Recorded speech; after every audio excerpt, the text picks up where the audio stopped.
जय हिंद। आप सबका शक्ति एजुकेशन पे बहुत बहुत स्वागत है। तो आइए हिंदी व्याकरण यानी समास को फुल कॉन्सेप्ट ट्रिक के साथ 9, 10, 11, 12 सभी बोर्ड के लिए अति महत्वपूर्ण तरीके से हम देखते हैं। तो यहाँ पर शुरू करते हैं। चलिए, बहुत बहुत स्वागत है। ये देखते हैं कि समास का परिभाषा क्या होता है। तो परिभाषा में कहते हैं कि जब दो या दो से अधिक शब्द मिल करके एक सार्थक और संक्षिप्त शब्द का बनाता है। जैसे कि यहाँ पर संधि की अगर बात करेंगे, संधि आप पढ़ेंगे तो उसमें दो वर्ण यानी दो अक्षरों का मेल से एक नया शब्द का उत्पत्ति होता था। और समास में क्या अंतर है कि समास में दो शब्द मिल करके और जो एक बड़ा शब्द है उसको छोटा रूप करके बनाएंगे तो समास कहलाएगा। तो समास में दो शब्दों का मेल और संधि में दो अक्षरों का या वर्णों का मेल होता है। तो ये परिभाषा हो गया। अब इसको समझने के लिए सबसे पहले आपको थोड़ा सा दो तीन शब्दों को ध्यान देना होगा। यहाँ पर आप देख सकते हैं कि लिखा है पूर्व पद। पूर्व पद का मतलब क्या होता है कि जो जैसे एक शब्द है प्रतिदिन, तो इसमें जो प्रति आया हुआ है तो ये पूर्व पद हो गया। इस शब्द से पहले जो आया है वो हो गया पूर्व पद, और इसी शब्द के बाद में जो शब्द है दिन, ये हो गया उत्तर पद। अब समस्त पद क्या होता है, जैसे हमने यहाँ पर एक शब्द लिया राजपुत्र, ये पूरा समस्त पद को हम मतलब ये पूरा पद हो गया। इसे पहला और दूसरा सभी को मिला करके बोलेंगे समस्त पद। इसका जब विग्रह करेंगे तो समास विग्रह, विग्रह का मतलब होता है अलग अलग कर देना, तोड़ देना उसे। तो राजा का पुत्र, अब राजपुत्र छोटा रूप में था, अब इसको जब हम तोड़ के अलग किए तो राजा का पुत्र मतलब ये बढ़ गया।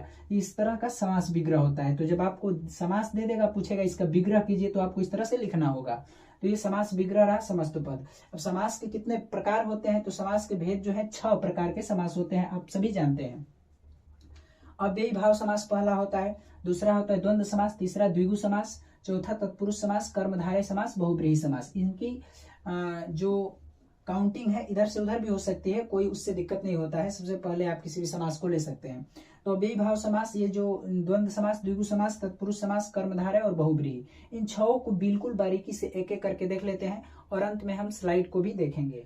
तो आइए देखते हैं। सबसे पहला जो प्रकार है अव्ययी भाव समास, वो कैसा होता है, अव्ययी भाव समास को कैसे पहचानेंगे ट्रिक के माध्यम से भी।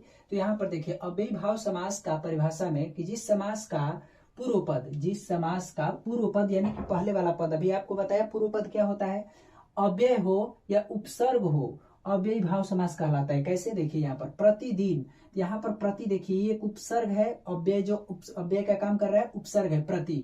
अब इसको जब हम विग्रह करेंगे तो प्रतिदिन का मतलब हो जाएगा क्या, प्रत्येक दिन। तो ये हो गया कौन सा समास, अव्ययी भाव समास। यथाशक्ति, यथाशक्ति का मतलब यहाँ पर यथा एक अव्यय शब्द है, यथाशक्ति का मतलब कि शक्ति के अनुसार, क्या, शक्ति के अनुसार।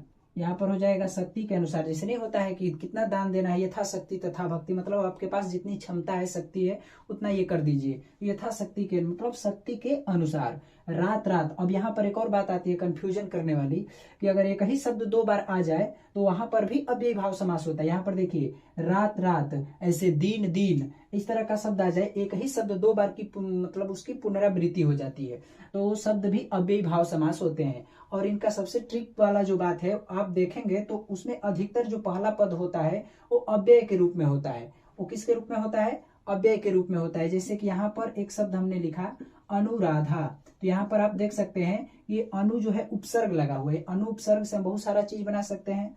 तो यहाँ पर प्रथम पद उसका उपसर्ग होगा, प्रतिदिन, यथाशक्ति, है ना। एक शब्द होता है आजीवन, क्या होता है, आजीवन। तो यहाँ पर आप देखिए आ क्या है, एक उपसर्ग है, तो इसे हम तुरंत सेकंडों में पहचान जाएंगे, वो अव्ययी भाव समास होगा। आजीवन का मतलब क्या होता है, जीवन भर, क्या होगा, जीवन भर। तो आजीवन ये भी क्या है, अव्ययी भाव समास है। यानी कि ट्रिक में ये रहेगा कि अधिकतर आपको ऐसे शब्द मिलेंगे कि उसका सबसे जो प्रथम यानी पूर्व पद है वो उपसर्ग होगा, अव्यय होगा यानी। और दूसरा है कि एक ही शब्द की पुनरावृत्ति, अगर एक ही शब्द 2 बार आया है तो भी अव्ययी भाव समास होगा, जैसे रात रात दिन दिन। तो आई होप आपको ये समझ में आ गया होगा कि अव्ययी भाव समास किसे कहते हैं। अब आपको एक भी सवाल अव्ययी भाव समास से गलत नहीं होना चाहिए। अब दूसरा है द्वंद्व समास। द्वंद्व समास की परिभाषा क्या है कि जिस समास का दोनों पद प्रधान होता है वो द्वंद्व समास कहलाता है। प्रधान का मतलब कि मुख्य होता है। जैसे कि माता और पिता, तो यहाँ पर माता पिता, बीच में योजक चिन्ह लगाए, इस चिन्ह का मतलब होता है और, क्या होता है, और। ये छिपा हुआ है, तब इसको हम जब विग्रह करेंगे, पूरा समस्त पद है, ये प्रथम ये द्वितीय, मतलब कि दोनों पद इसमें प्रधान है।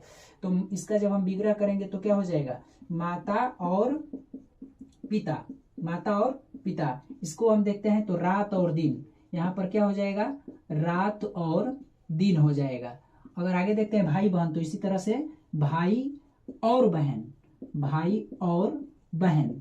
इस तरह सुख दुख मतलब कि सुख और यहाँ पर और, सुख और दुख। तो इस तरह से बीच में आप देख सकते हैं। इसका ट्रिक ये है कि ये शब्द एक दूसरे के उल्टा होते हैं। यहाँ पर लिख सकते हैं आप कि द्वंद्व समास में दोनों शब्द आपस में क्या होते हैं, विपरीत होते हैं। आपस में एक दूसरे का विलोम होते हैं। हमेशा आपको बात यही याद रखनी, ये ट्रिक है। और दूसरा ट्रिक क्या है कि कभी भी इसके बीच में योजक चिन्ह ये वाला रहेगा। और जब केवल योजक चिन्ह पर नहीं जाना है, योजक चिन्ह तो इसमें भी था लेकिन ये अव्ययी भाव था क्योंकि एक ही शब्द दो बार आया था, लेकिन इसमें योजक चिन्ह के साथ ये शब्द एक दूसरे के उल्टा विपरीत अर्थ देने वाले होते हैं। जैसे माता पिता, रात का उल्टा दिन, भाई का बहन, सुख का दुख। तो इस तरह से आपस में ये शब्द उल्टा भी रहेंगे और बीच में इनकी योजक चिन्ह भी लगा रहेगा, तो आप तुरंत पहचान जाओगे कि द्वंद्व समास है। अब आते हैं आगे वाले समास के और टाइप जो है देखते हैं, तो वीडियो में अंत तक बने रहिए और आगे समास को देखते हैं। दो प्रकार हो गया, फिर अगला प्रकार देखते हैं। तो आइए अगला समास देखते हैं, तत्पुरुष समास। तत्पुरुष समास की परिभाषा क्या हो गई कि जिस समास में पूर्व पद गौण उत्तर पद प्रधान होता है। पूर्व पद साइलेंटली मोड में होता है और उत्तर पद मुख्य रूप से उसको हम उस पर बल लगाकर बोलते हैं। तो यानी जिस समास का पूर्व पद गौण हो और उत्तर पद क्या हो, प्रधान हो, वो तत्पुरुष समास होता है। अब तत्पुरुष समास के जो भेद होते हैं, यहाँ पर आपने पढ़ा होगा कारक चिन्ह की बात यहाँ पर होती है। पहला आता है कर्म तत्पुरुष।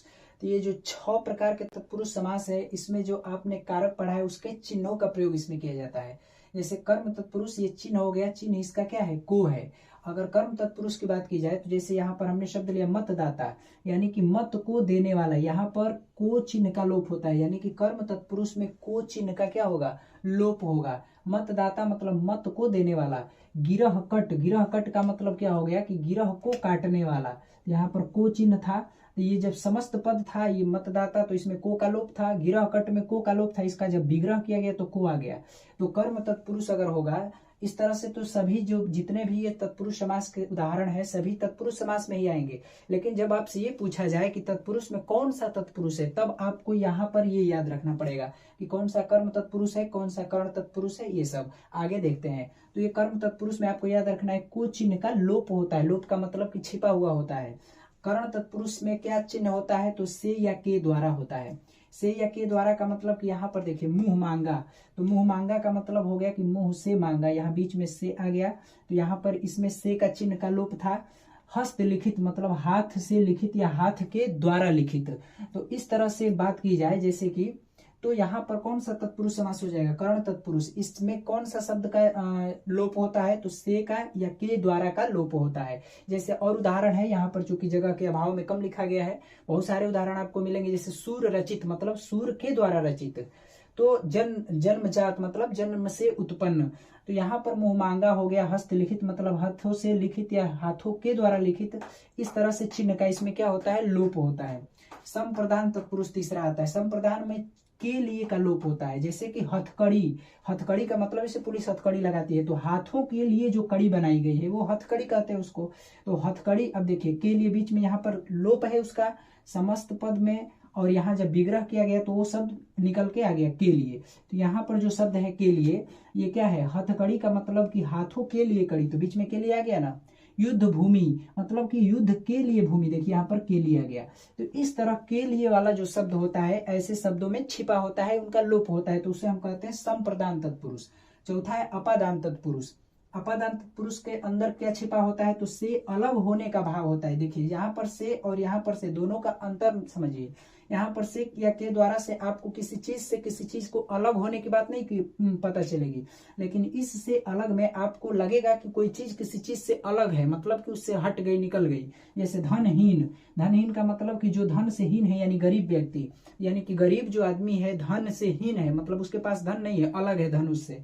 पाप मुक्त का मतलब पाप से मुक्त। यहाँ पर पाप जो है उस व्यक्ति से मुक्त मतलब अलग हो गया। तो यहाँ पर क्या हो गया, अपादान तत्पुरुष हो गया। यानी कि इसमें ऐसा भाव आएगा कि कोई चीज किसी चीज से क्या हो रही है, अलग। जैसे पथ भ्रष्ट मतलब पथ से क्या हो गया, भ्रष्ट है, मतलब पथ से वो अलग है, हट गया है। तो ये अपादान तत्पुरुष से अलग का चिन्ह का लोप होता है। संबंध तत्पुरुष में क्या होता है, इसमें का की के मतलब एक दूसरे से संबंध पता चलेगा, जिसे वो हमारा भाई है, बहन है, पापा है, मम्मी है, तो का की के का लोप होता है। जैसे कि राजपुत्र, तो राजपुत्र में राजा का पुत्र, तो यहाँ पर आप देख सकते हैं बीच में का चिन्ह आया है, तो ये का लोप इसमें है। राजपुत्र लिखा गया, इसका विग्रह किया गया, तो राजा का पुत्र यानी कि संबंध, राजा से पुत्र का जो संबंध बता रहा है, तो बीच में ये का जो शब्द आ गया यही इन दोनों को जोड़ रहा है, यानी कि संबंध बता रहा है। जैसे देश रक्षा, देश की रक्षा, यहाँ बीच में की आ गया, मतलब कि देश और रक्षा के बीच के मतलब की ये जो है लोप कर रहा है, यानी कि पहले इसमें लोप था और बाद में निकल के आ गया। तो का की के का इसमें संबंध बताने के लिए प्रयोग किया जाता है, तो वो संबंध तत्पुरुष हो गया। अधिकरण में क्या होता है कि इसमें में या पर पे का उदाहरण आता है, जैसे इस ऐसे शब्दों का इसमें लोप होता है। जैसे नीति निपुण, तो इसका जब हम विग्रह करेंगे तो नीति में निपुण, यहाँ पर देखिए में आ गया, तो नीति निपुण पहले था, जब इसका विग्रह किया गया तो नीति में जो निपुण है, तो नीति में निपुण, तो में शब्द आ गया। घुड़सवार, घुड़सवार का मतलब कि घोड़े पर सवार, तो यहाँ देखिए पर आ गया, तो यानी कि यहाँ पर में पर का आदि का लोप होता है। तो ये तत्पुरुष समास के 6 प्रकार होते हैं। अगर आपसे क्वेश्चन पूछता है कि इसमें से कोई भी एग्जाम्पल दे करके, तो तत्पुरुष समास बिल्कुल मारेंगे, लेकिन अगर आपसे ये पूछ ले कि तत्पुरुष में कौन सा तत्पुरुष है, तो आपको बिल्कुल ये चिन्हों को याद रखना पड़ेगा। तो आई होप आपको अच्छे तरीके से समझ में आया होगा।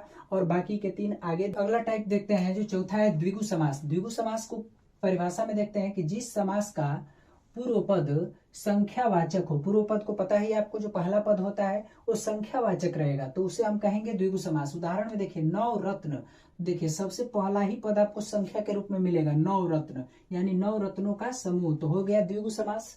पंचभुज यानी कि पंच, देखिए शुरू में ही आपको संख्या मिल गई, 5 भुजाओं का समूह। इसी तरह चौराहा यानी कि 4 भुजाओं का समूह। इसी तरह से आप त्रिभुज यानी 3 भुजाओं का समूह। तो ऐसा कोई भी शब्द जिसको पढ़ने से पहले ही जो शुरू का यानी कि पहला पद है वो संख्या के रूप में हमको 2 3 4 5 पहला दूसरा इस तरह से हमको पता लग जाए, तो तुरंत द्विगु समास हो जाएगा, वहां पर हम द्विगु समास को मार लेंगे। यहाँ पर 5वां है कर्मधारय समास। तो कर्मधारय समास की परिभाषा देखिए कि जिस समास में पूर्व पद विशेषण उत्तर पद विशेष्य होता है। पूर्व पद विशेषण का मतलब क्या, विशेषण क्या होता है, जो संज्ञा सर्वनाम की विशेषता बताता है, और विशेष्य क्या होता है कि जिसकी विशेषता बताई जाती है वो विशेष्य है, और जो शब्द विशेषता बता रहा है वो विशेषण है। तो यहाँ पर उदाहरण में देखिए कि काली मिर्च, तो यहाँ पर मिर्च देखिए, मिर्च क्या है, मिर्च एक संज्ञा है और इसकी विशेषता काली, ये जो काला शब्द है ये बता रहा है कि मिर्च तो है लेकिन कैसा मिर्च है, काला, तो काली है जो मिर्च, यानी कि मिर्च की विशेषता काली। इस समास को हम ये कह सकते हैं कि जो समास किसी शब्द की विशेषता अगर बता रहा है तो समास क्या हो जाएगा, कर्मधारय। नील कमल यानी कमल एक संज्ञा है और इस संज्ञा में कमल जो संज्ञा शब्द हो गया और इसकी विशेषता क्या बता रहा है कि नीला है जो कमल, कमल तो है लेकिन कैसा है, नीला है, तो इस कमल की विशेषता बताई जा रही है कि इस कमल नीला है। तो इस तरह के शब्द जो शब्दों की विशेषता बताई जाए, जैसे चंद्रमुख, मुख तो है लेकिन मुख कैसा है, चंद्रमा के समान है, यानी कि मुख की विशेषता ये है कि वो चंद्रमा के समान सुंदर है। नीला कमल यानी कि कमल है लेकिन कैसा है, नीला है। काली मिर्च है, मिर्च तो है लेकिन कैसी है, काली है, यानी कि इन शब्दों में सभी संज्ञाओं के विशेषताएं बताई जा रही हैं। तो यहाँ पर काला जो शब्द हो गया विशेषण हो गया, मिर्च विशेष्य हो गया, इसीलिए सब इसमें कह रहा है कि इसमें पूर्व पद विशेषण हो गया, यानी पहला पद देखिए नीला, काला, ये चंद्रमा का मुख चंद्र, तो ये सब विशेषण हो गए और विशेष से जिनकी विशेषता बताई जा रही है, तो ऐसे शब्द आए तो कर्मधारय समास होते हैं।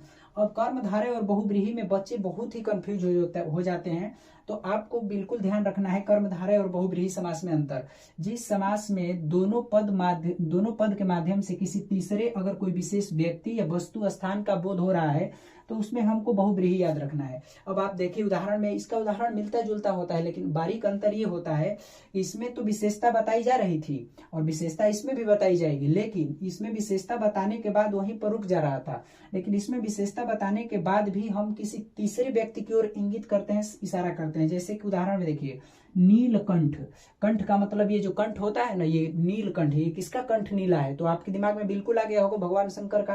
तो यहाँ पर शब्द की विशेषता तो बताई जा रही है इसमें भी, लेकिन इस विशेषता बताने वाले शब्दों के साथ साथ हमको किसी तीसरे अर्थ विशेष, कोई व्यक्ति हो, कोई देवता, कोई स्थान, कोई वस्तु, उसके बारे में वो लास्ट में इंगित करेगा। तो नीलकंठ, अब नीलकंठ तो विशेषकर किसके लिए है? भगवान शंकर के लिए है। अब किसी का हम नाम नीलकंठ रख देंगे तो वो तो नीलकंठ कहलाएगा नहीं, नीलकंठ तो बस भगवान शंकर है।